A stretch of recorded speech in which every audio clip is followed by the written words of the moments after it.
भूत होते हैं या नहीं, इस पे बहस तो बहुत होती है, पर सच झूठ का फैसला अब मैं आप पर छोड़ती हूँ। तो स्वागत है आपका घोस्ट स्टोरीज इन हिंदी में, जहाँ मैं हूँ आपकी होस्ट विदिशा। और अब से हर महीने के 13 और 28 को आप मुझे सुन पाएंगे एक्सक्लूसिवली ऑन स्पॉटिफाई। 2013 ये साल मेरी ज़िंदगी का वो साल है जब मैंने ऐसे कुछ घटनाओं का सामना किया जिनका जिक्र करने में मुझे आज भी खुशी के साथ साथ डर महसूस होता है। स्कूल सर्विस से सरकारी नौकरी मिलने पर उस साल मेरी खुशी का ठिकाना नहीं था। पापा के डेथ के बाद मेरी ज़िंदगी का सबसे बड़ा मकसद यही था कि मैं एक अच्छी जॉब हासिल कर सकूं। ये बात भी है कि मुझे 2010 में भी यही जॉब मिली थी, पर तब वो स्कूल मेरे घर से 5 घंटे की दूरी पे होने पर मेरी माँ और भाई ने हमारे घर के फिनेंशियल क्राइसिस को भी नज़रअंदाज कर दिया था। उनके लिए मेरी ज़रूरत पैसों से ज़्यादा थी। उसके बाद 3 साल कड़ी मेहनत और इंतज़ार से मुझे मेरे घर से करीब 35 किलोमीटर की दूरी पर दोबारा जॉब मिली। शहर से आई हुई उनके इंग्लिश टीचर को गांव के हर बच्चे ने बहुत प्यार से स्वागत किया था और मैं सीनियर क्लासेस के लिए अपॉइंटेड थी। 5th से 8th स्टैंडर्ड के बच्चे भी मुझे उतना ही प्यार और सम्मान देते थे। उनके लिए मैं इंग्लिश टीचर कम और दोस्त ज़्यादा बन गई थी। मुझे भी ये बात बहुत पसंद थी। दरअसल मैं हमेशा से टीचर इसलिए बनना चाहती थी क्योंकि मुझे लगता था कि टीचर बनने में वो सुकून है, वो प्यार है, वो इज़्ज़त है जो किसी और प्रोफेशन में हम नहीं कमा सकते। बच्चे जो फ्यूचर में बहुत कुछ बन सकते हैं, उनके लिए एक बस विश्वास भरा साथ चाहिए। ऊपर से मैं अपने आप को खुशनसीब मानती थी क्योंकि मुझे गांव के बच्चों को पढ़ाने का मौका मिला, शायद जिनके घर को 2 वक्त की रोटी भी नसीब नहीं होती और जो खुद फर्स्ट जनरेशन लर्नर है। ये सब मैं आप सबको इसलिए बता रही हूँ क्योंकि ऐसी बातें सोचने के लिए आज हमारे दुनिया में वक्त की बहुत कमी है। पर शायद मेरी सोच आप तक पहुँचे तो आप भी उन गरीब और गांव के बच्चों के लिए आगे ज़िंदगी में कुछ मदद करने की सोचें। बच्चे चाहे मुझे जितना भी पसंद आए हो, पर स्कूल बिल्डिंग तो मुझे उतना पसंद नहीं आया। इसका एक कारण ये था कि कुछ दिनों बाद मुझे पता चला कि उस स्कूल बिल्डिंग के पीछे एक शमशान घाट है। अभी वो शमशान घाट नहीं, अब वहाँ बस एक बंजर ज़मीन है और इसलिए इस स्कूल बिल्डिंग को लेकर गाँव वालों में काफ़ी र्यूमर्स फैली हुई थी। बस इसी वजह से शाम के 5 बजे के बाद जब विंटर सीज़न में अंधेरा छा जाता है, तब कोई भी नहीं रहता उस बिल्डिंग के आसपास भी। लेकिन मैं हमेशा से थोड़ी अलग थी, थोड़ी ज़िद्दी भी थी, इसलिए मुझे इन सब बातों में और कहानियों में कोई भरोसा नहीं था। मेरे कोलीग्स काफ़ी मना करने के बावजूद मैंने उनकी कभी नहीं सुनी। मुझे बस अपने काम से प्यार था और स्कूल के काम को घर पे ले जाकर उनको कंप्लीट करने के लिए मेरे पास वक्त नहीं होता था। पर एक दिन मेरे साथ स्कूल में कुछ ऐसा हुआ जिसके बाद मेरे लिए अपने उस ज़िद को बरकरार रखना हमेशा के लिए नामुमकिन हो गया। बल्कि उस दिन से लेकर आज तक मैंने किसी भी विंटर सीज़न में कोई भी शाम अपने स्कूल के बिल्डिंग में नहीं बिताई। मुझे आज भी याद है, वो शुक्रवार का दिन था। अगले दिन स्कूल हाफ डे का था, इसलिए मैं चाह रही थी कि मैं उसी दिन अपना सारा एग्ज़ाम कॉपीज़ चेक करके तभी घर के लिए निकलूं। मैं अपने स्कूल बिल्डिंग के आखिरी मंजिल पे टेरेस के एकदम पास जो रूम है वहाँ अकेले बैठकर कॉपी चेक कर रही थी कि तभी वहाँ स्कूल का पियोन आया और बोला, मैम 4:30 बज चुके हैं, अब घर कब जाओगे? जवाब में मैंने कहा, लेकिन अभी तो बस 4:30 बजे हैं, स्कूल का गेट तो 5:30 बजे बंद होता है ना? तो वो बोले, हाँ होता है, पर सारे टीचर्स जा चुके हैं क्योंकि अभी शाम होने वाली है और बच्चे भी तो वैकेशन में हैं, तो इसलिए टीचर ज़्यादा रुके नहीं। आप बस अकेले ऊपर के रूम में हो तो आपको पता नहीं चला होगा। वो करीब 1 घंटा पहले ही अपने घर के लिए निकल चुके हैं। मैंने थोड़ा मुस्कुरा कर कहा, मैं इतने दूर से आकर इतना सा काम करके जल्दी घर नहीं जा सकती हूँ, तो मुझे ये सब बताकर कोई फ़ायदा नहीं। मुझे दरअसल पता लग गया था कि पियोन भैया मुझे भी घर भेजकर खुद घर जाने का सोच रहे थे, इसलिए मुझे बदमाशी सूझी और मैंने मजाक करके उनको अपनी बातें कही। पर उनको जैसे मेरी किसी भी जवाब से कोई भी फ़र्क नहीं पड़ा और अब की बार वो थोड़ा भारी आवाज़ में बोले, मैडम आपको शायद पता नहीं, यहाँ कोई भी शाम होने तक नहीं रुकता। उनको काफ़ी अजीब सी आवाज़ें सुनाई देती हैं। गांव वालों का भी यही कहना है कि शाम के बाद यहाँ पे रुकना ठीक नहीं। आप घर जाइए।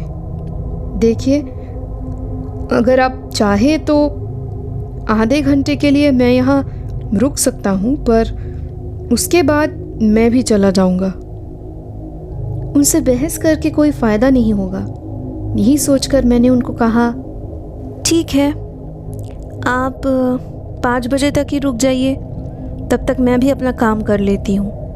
उनके जाते ही मैंने दोबारा अपने काम पे ध्यान दिया, पर देखते ही देखते 5 कब बज गए मुझे पता ही नहीं चला। अभी तो मेरे आधे से भी ज़्यादा काम बचे हुए थे। फिर से वहाँ पियोन भैया आ पहुँचे और उन्होंने कहा, मैम 5 बज चुके हैं, आप घर नहीं जाओगी? उनकी बातें सुनकर इस बार मैं चिढ़ गई। पहले से ही इतना टेंशन था, कॉपीज़ चेक करने के बाद मुझे मार्क्स भी जमा करना था सोमवार तक। तो मैं गुस्से से बोली, मैं अपने हिसाब से ही घर जाऊंगी। आपका फ़ोन नंबर मेरे पास है, मैं आपको बुला लूँगी, पर 5:30 बजे से पहले मैं यहाँ से नहीं जाने वाली। वो फिर भी बिना मेरी बात को माने कहते गए, मैम हेड सर भी जा चुके हैं, आपको यहाँ से गाड़ी मिलने में दिक्कत हो जाएगी।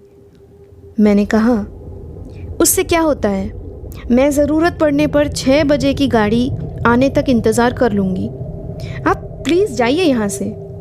निराश होकर पियून भैया वहाँ से चले गए, पर उनके जाने के बाद मुझे बहुत बुरा लगा, क्योंकि वो उम्र में मुझसे काफ़ी बड़े थे और मैं उनका बहुत इज़्ज़त करती थी। स्कूल से रिटायर होने में उनके पास बस 2 ही साल बचे हुए थे।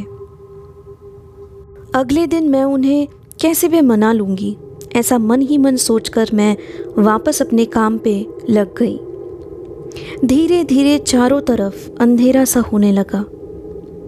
गांव के सरकारी स्कूल में बिजली होते हुए भी वहाँ बस बल्ब लाइट्स होते हैं, वो भी बहुत धीमी रोशनी देती है। जैसे तैसे उसी रोशनी के सहारे मैं अपनी कॉपीज़ चेक कर ही रही थी कि मुझे अचानक से एक औरत के रोने की आवाज़ सुनाई दी।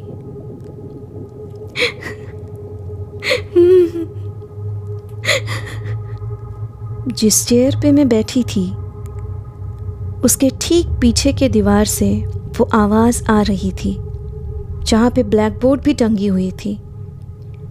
उस दीवार के पीछे ही एक अगला छोटा सा क्लासरूम था और उस ईंट के बने दीवार पे एक छोटा सा होल भी था, जहाँ से अगले क्लासरूम पे कोई भी टीचर एब्सेंट रहे तो उन बच्चों पे भी हम सब टीचर्स निगरानी रख सकते थे। उसी होल से मैंने झांक कर देखी तो मुझे साफ साफ तो नहीं दिखाई दी, पर वहाँ कोई नहीं था इतना पता चल गया। दोबारा कॉपीज चेक करना शुरू की तो तभी किसी की चीखने की आवाज़ मेरे कानों में गूंजी,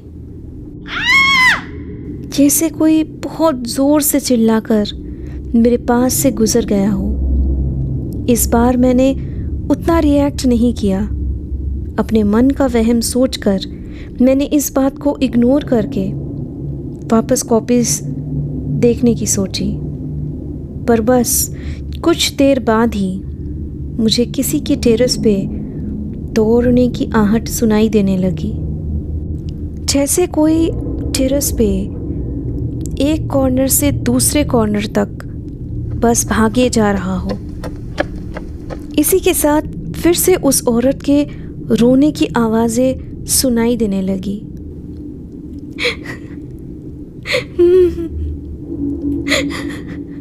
पास के क्लास में कोई नहीं है, ये मैंने खुद देखा था।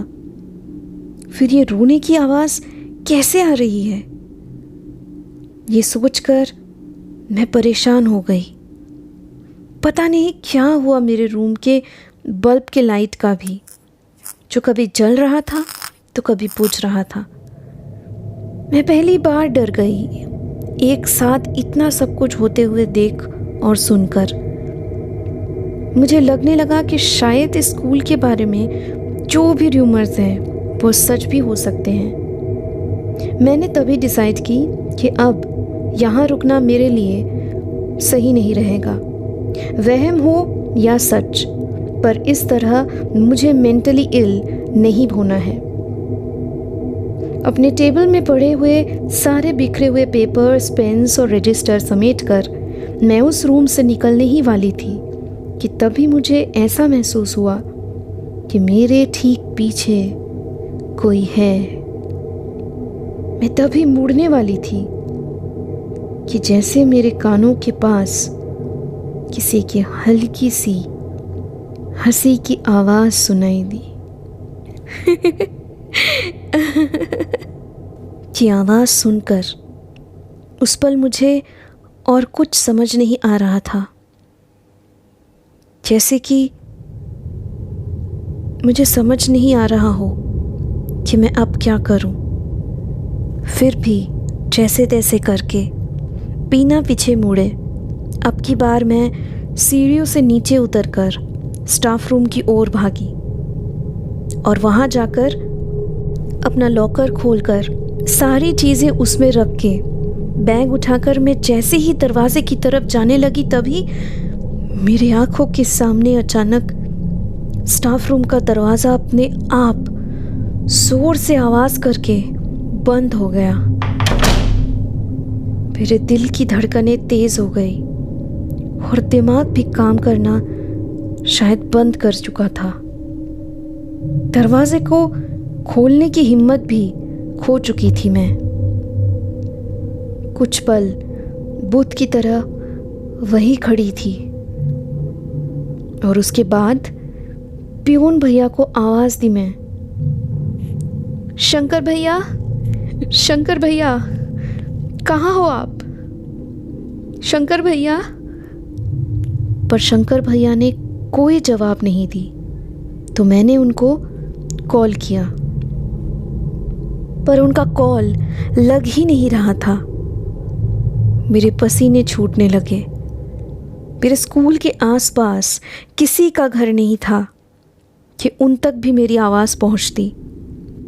स्कूल बिल्डिंग के दूसरी तरफ बस एक प्लेग्राउंड था, जहाँ आज कोई भी इतने शाम को मुझे दिखाई नहीं देगा, इसका यकीन था मुझे।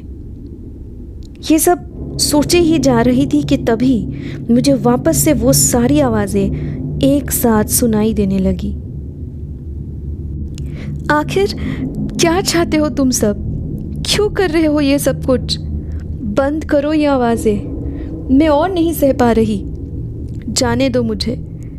मैं आज के बाद कभी भी इतनी देर तक यहाँ नहीं रुकूंगी। तुम लोगों से मुझे कोई मतलब नहीं। मैं बस अपना काम करना चाह रही थी। तुमको परेशान करने का कोई इरादा नहीं था मेरा।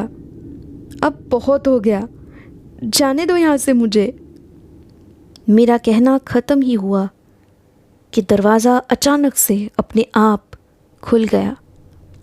मैं दौड़कर बाहर आई और सीढ़ियों से उतरकर नीचे स्कूल के गेट के पास आकर रुकी। तभी वहाँ मुझे पियून शंकर भैया मिले और उन्हें देखते ही मैं गुस्से में बोली, कहाँ थे आप अब तक? मैंने कितनी आवाज़ें लगाई और कॉल भी लगाया आपको। आपने मैं कहाँ हूँ ये जानना भी ज़रूरी नहीं समझा। शंकर भैया मासूम सी शक्ल में हैरानी से बोले, लेकिन मैडम मुझे तो लगा कि आप बाकी टीचर्स के साथ 3:30 बजे तक निकल गई होंगी और मैं तो स्कूल के काम से ब्लॉक ऑफिस गया हुआ था 3 बजे से। हेड सर भी चाबी लगा कर गए। 3:30 बजे बाकी टीचर्स के साथ मैं पेपर्स रखने आया था तो अभी आप मुझे मिली।